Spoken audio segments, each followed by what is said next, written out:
Namaste. Welcome back to Waking Up with Mindful Serenity Yoga. It's a beautiful snowy day out there, almost a bit of a blizzard, I would say. Our first real snowstorm in this part of Canada. Um, it's been a long time coming. You usually have much more snow by now, but this is, I suppose, partly due to the weather changes that have been taking place throughout the globe. Anyway, embracing this snow day. It's a day off for me, and it's an extra day to be here and do what I'm doing right now as I watch the storm outside my window. I'm going to begin by answering another question from the jar. Excuse me, every time I stop, I lose my timer. I want to find a way to work that one out. Oh, it just kind of snuck off on me. There we go. Excuse me for that. So we are going to answer another question from the jar. I am going to reach way down to the bottom to see if I can get something that, I haven't been really contemplating in the last little while. Oh, this one seemed to want to come out. So I'm going to read it briefly before I set my timer.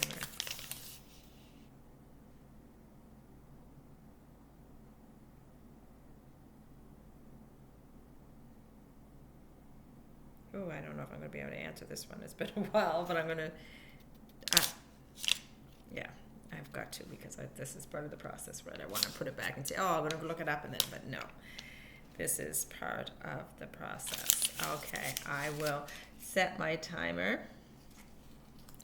I'm going to take a deep breath. I don't want this mind to think that it knows everything. That does think that it knows everything to answer this question. I want it to come from a higher place, to that wisdom that's within every single one of us. Deep breath in. And exhale. 2 ways to get free of suffering and bondage according to yoga. And they are Neti Neti jhana and Iti karma. Okay, 2 ways to get free of suffering and bondage according to yoga, Neti Neti jhana and Iti karma. Now, we're just having a discussion with Dee today about my about the book from Sadhguru, which I encourage all of you to read if you're interested in understanding a little bit more about karma, what karma actually really is. And it's called Karma, Yogi's Guide to Crafting Your Destiny. So I was having a discussion about that today, but it was not so much on this, but on something else. So I'm going to try to remember. I thought I had this down pretty clear. I even wrote about it months ago, but I can't quite understand. Can't remember everything about these concepts.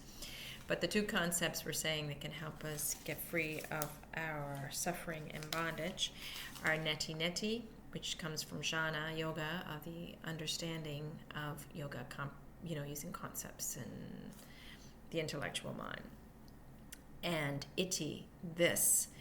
Neti actually means not this, not this. And iti means this. This is what it is, kind of thing, and would involve the actual karma. So jhana is related to the Neti Neti. Karma yoga is related to the iti, the is. So 2 ways to get us free of suffering and bondage. Of course, we understand that suffering and bondage all originates in the mind, so the only solution is to go to the mind and to free the mind from that veil that exists between who we really are and who we think we are. So, of course, the mind has created this idea of me, this personality, this psyche, this sum of learned events, this conditioning, with its likes and dislikes and its aversions and attractions, in order to maintain a sense of something in this environment that we can relate to. We are not, however, our minds, our personal minds. We are not our psyches. We are not these personalities we've created. They are just things that the mind made up in order to help us make sense of the world around us and our relationship to it. What this mind does, it actually keeps consciousness, which is much more expansive, which is who we are, and you can relate consciousness to the soul. It keeps that focused on what is dramatic and puny in comparison to everything else we could be experiencing and looking at. The dramas of little me. When our consciousness is focused on the dramas of little me, we become over-identified with it. We begin to believe we are it. We are therefore in bondage. And that bondage is going to lead to suffering, because we will have our likes and dislikes. We'll have this inescapable attempt to try to use the outside world to fix it, manipulate it, grab from it, push certain things from it away in order to feel comfortable inside as this little me. And that's where the bondage comes from, this endless suffering and being attached to the world, things that form, which are impermanent. They're going to leave us. We can't hang on to them no matter how much we try to cling. They're always going to change. The world is always going to change. And our identification with the drama of this little me experiencing this world of form that's created by it is going to create great suffering for us. And that's where our suffering comes from. It comes from what the mind does.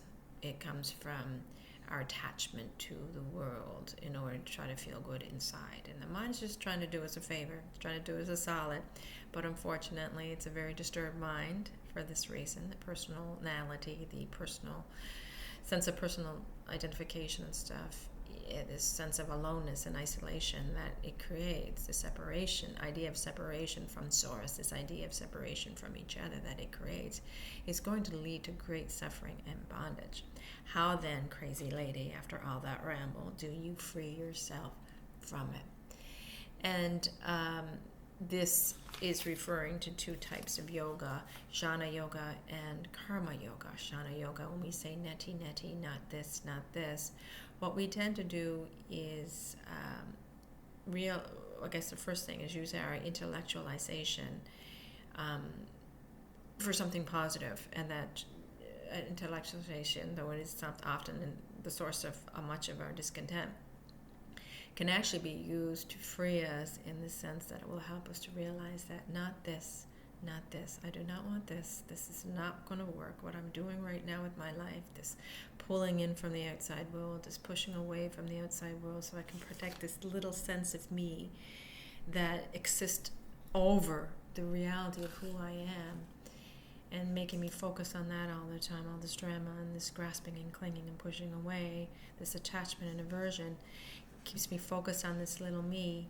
When I realize with my intellectual mind that neti neti, not this, this does not work. It does not free me. It does not save me. It does not keep me happy. Even when I get from the outside world the things that I think I need in order to be happy, to free me of suffering, I'm eventually going to experience great suffering, because whatever I grasp, I cannot hang on to. It is impermanent, like all things of the world of form are. People I love are going to come, they're going to go. They're going to be born into my life, and they're going to die and leave me. That, unfortunately, is sad and morbid as it may sound, but that is the reality of life. Life is not here to punish me. It's not, here to damage me with these lessons. It is just simply the way life works. It all has a natural rhythm to it, sujan to it, that we may not understand in this human form and mind. So no matter how much I grasp and cling or push away, I am not going to free myself of suffering as long as I identify with that is grasping and clinging, and with the world of form that it grasps and clings to. So the jhana yogi will eventually realize that what I'm doing right now is not going to work in saving me.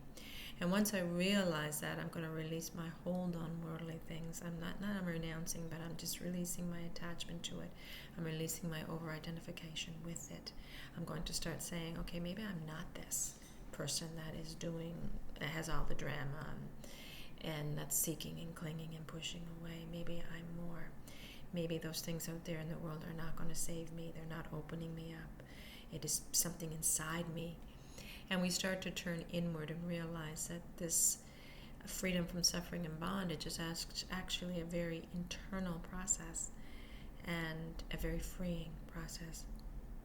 So we start to look inward rather than outward, and we start to get beyond this idea of who we think we are to who we really are. We start to get beyond the intellectual mind. We'll use the intellectual mind for a purpose, just so we realize this neti neti.